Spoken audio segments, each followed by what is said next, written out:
Hey everyone, it's Emily Waldo with Wreaths by Waldo, and I'm going to show you how to make a big old Christmas bow with some gorgeous 2.5-inch velvet ribbon. This will be available in my shop shortly as of December of 2024. It is a 10-yard roll, 2.5-inch of wired velvet ribbon. So if you're going to be making a bow like this, you're going to want wired ribbon, and you can see we're going to make it to match this archway that's in my storefront. The first thing we're going to do is you're going to let that roll hit the ground. We're not even going to do any sort of cutting yet. What I'm going to do is you're gonna take a long tail, it's about 16 inches or so. Yeah, about 16 inches. And you are going to pleat and pinch, as you can see here. Pleat and pinch your bow. That's gonna be the center of our bow right here. Now, a lot of this is gonna take some pretty good grip strength. So what you're gonna wanna do is you're gonna wanna fold down, and you can see I want a pretty wide loop. This is about a 12-inch loop, which means this whole piece right here is about 24 inches. So fold it in half, you get a 12-inch loop. And the stronger your ribbon, so for example, this is a D. Stevens, it's really, really strong. The stronger the wire, the easier it is to keep this loop looking exactly the way you want it. So that is loop number one. You can see how pretty that looks. I love that. Take your hand downwards and fold right back up. So you can see all I'm doing is folding right back up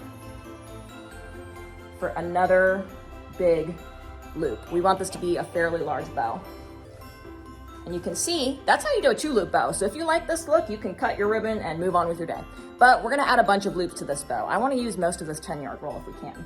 So for every other loop that we do, you're gonna have to twist 180 degrees to get that non-velvet side. See how that's not velvet? See how we twisted it here?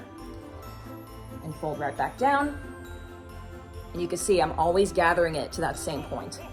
Twist. 180 degrees, fold right back up. And it's up to you whether or not you want to make every loop smaller as you go up. I've seen people do it multiple ways. There's plenty of people that keep the loops the same size. And just a reminder, a lot of this is going to be grip strength. So it's okay if you don't have the grip strength though. They do make these really nice bow makers. You can find them from Amazon, Hobby Lobby. And they're basically these pieces of wood and metal that help you, instead of pinching, all you do is kind of push it into the table. But we're gonna do 6 loops here, because even for me, this ribbon's so thick, it's getting a little tough to hold. So you can see those are 6 loops. It's okay if it doesn't look perfect right now.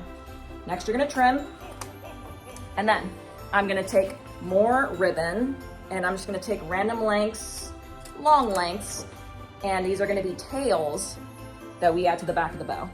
So just gather them for now. It does not have to be perfect looking, because most of the work is actually gonna be in the fluffing. So taking some more tails, and I think that's good for now. And right now I've only got my pink zip ties. Normally I prefer a clear one, or in this case, even a black one. I think that one would match nicely, but we got pink right now.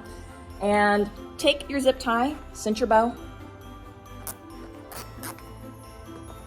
Boom. But only cinch it like 80% of the way. And you can see, you're looking at this and you're like, it's not that cute, right? It's okay.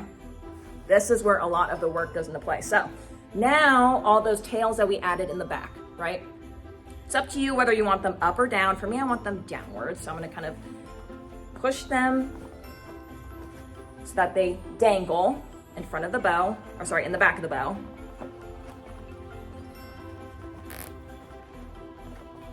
And then a lot of this is gonna be the fluffing. So what does that mean? That means you're going to focus on each loop and each tail and go in and really make it as circular as you can. So go in, make your circular loops and adjust. And as you adjust, you can make the zip tie a little bit tighter. And that's how we're gonna keep our bow for now. And you can see as I stand back, it's a fairly large Christmas bow. And I think we actually still have a decent amount of this ribbon left. Let's go even a step further and let's add another ribbon on top.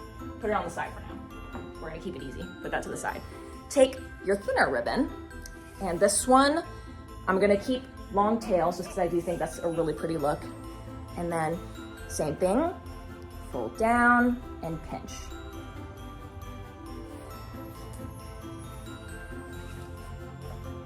And then fold right back up and pinch.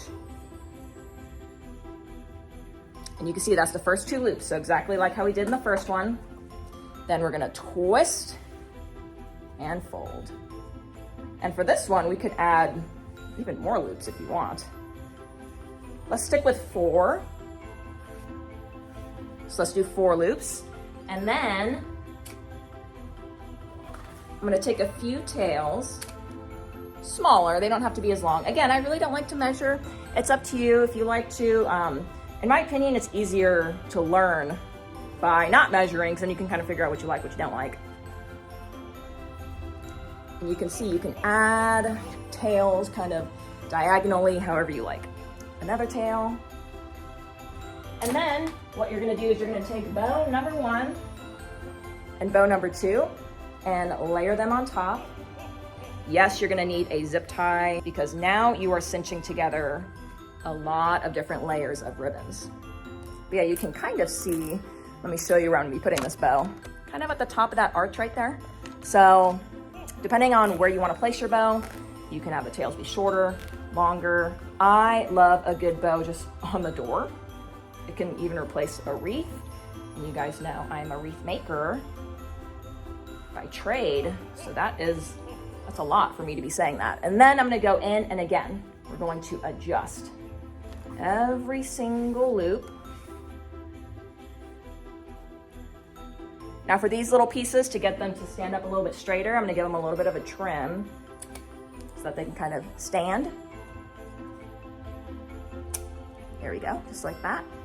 And there we go. Now we have this beautiful Christmas bow. How fun is this for your Christmas tree, front door, just as a gift? And honestly, guys, we still have about, I would say 2 to 3 yards of ribbon on this, which you could use for more tails. Personally, I'm gonna add the tails throughout the rest of this design, so that it matches more. But that is how you can make this beautiful Christmas bow. Now, if you want to give it a little bit more pizzazz, one last thing you can do is you can dovetail your ribbons. So what I do is I take my ribbon, fold it like a hot dog, and cut upwards. And you're either gonna end up with a dovetail or a triangle. You will learn which way is correct. I learn time and time again which way is correct. But that is how you make a Christmas bow. Now let me know how you would decorate this bow, how you'd put it up. I personally think this would be really fun on a tree too. I'm definitely gonna reuse this. It's going on the arch for now, but you'll definitely see this bow come back. And additionally, if you would like to attach it to something, all you gotta do is loop a little floral wire right through there, and it will pretty much look beautiful just like this. Thank you so much for watching. I hope you enjoyed this tutorial. I hope it was easy enough to learn. Let me know if you have any questions, and I'll see you again soon. Bye.